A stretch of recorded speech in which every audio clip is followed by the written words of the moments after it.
Hey guys, I haven't made a cake for you guys in a while, so today I got a good one. I'm making a brown sugar caramel pound cake. So let's get over here so I can show you our ingredients. Okay guys, right here I have 3 cups of all-purpose flour, and I have sifted that. Now you don't have to sift it, but I like to sift it to make sure there's no lumps in here. Right here I have 1 cup of sugar. This is 2 cups of packed brown sugar. It's supposed to be light brown sugar, and I only had enough for 1 light brown sugar pack, and so this one down here is going to be the dark brown. The only difference between dark brown and light brown sugar is one has more molasses in it. And then right here I have 5 eggs. They're large eggs and they are at room temperature. All your ingredients need to be at room temperature.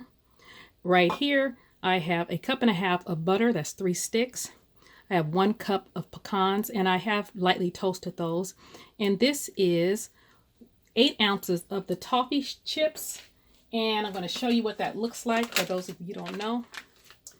They're in this bag, the Heath Toffee Chips.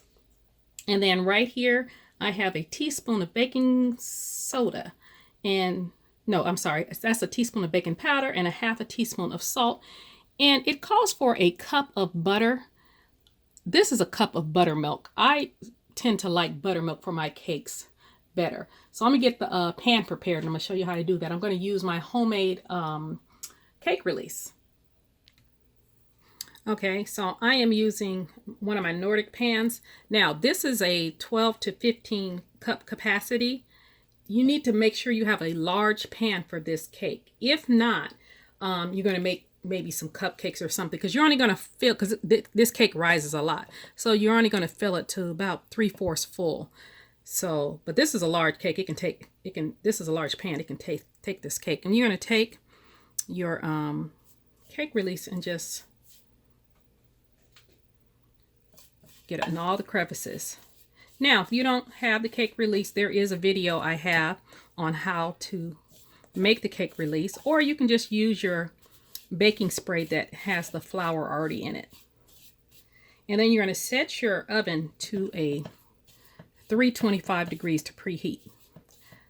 So let's get over here. I'm going to put the butter in the mixer, and I'm going to mix until creamy. Okay guys, I got the butter in there, and I have beat it with the whip attachment until it's creamy. So now I'm going to add both sugars. The cup of white sugar, and then I'm going to add the 2 cups of brown sugar. And then you just beat the sugar until it's fluffy.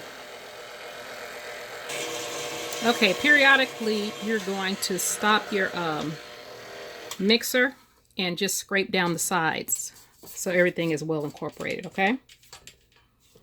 Now, next I'm going to, see how fluffy that is? Can you guys see that?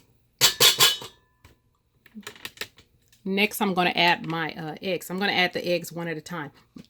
But I'll come back after I do that because this is very noisy. But remember, add the eggs one at a time until they're well incorporated.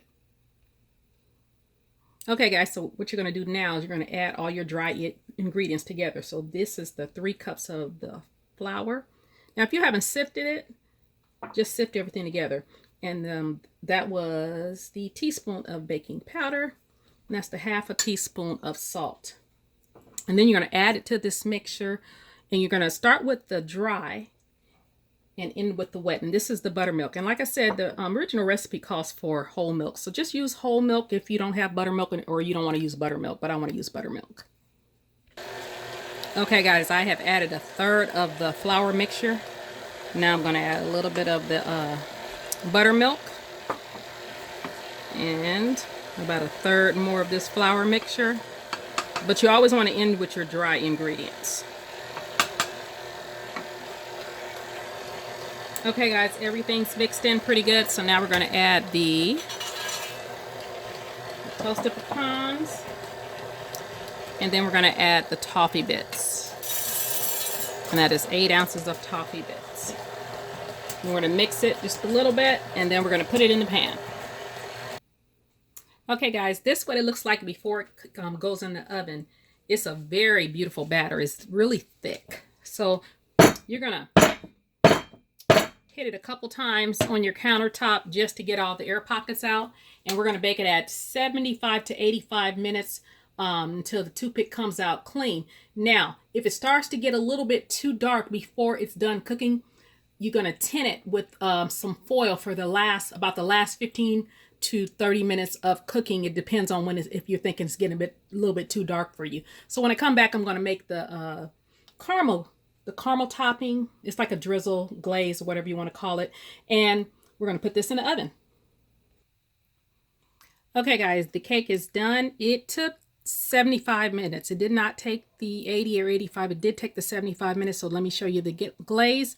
I have 1 can of the sweetened condensed milk, and you're supposed to put a cup of brown sugar. I think it's a little overkill because I've done it with just a couple tablespoons, but I'm going to put a half a cup of the brown sugar and 2 tablespoons of butter and 1 teaspoon of vanilla.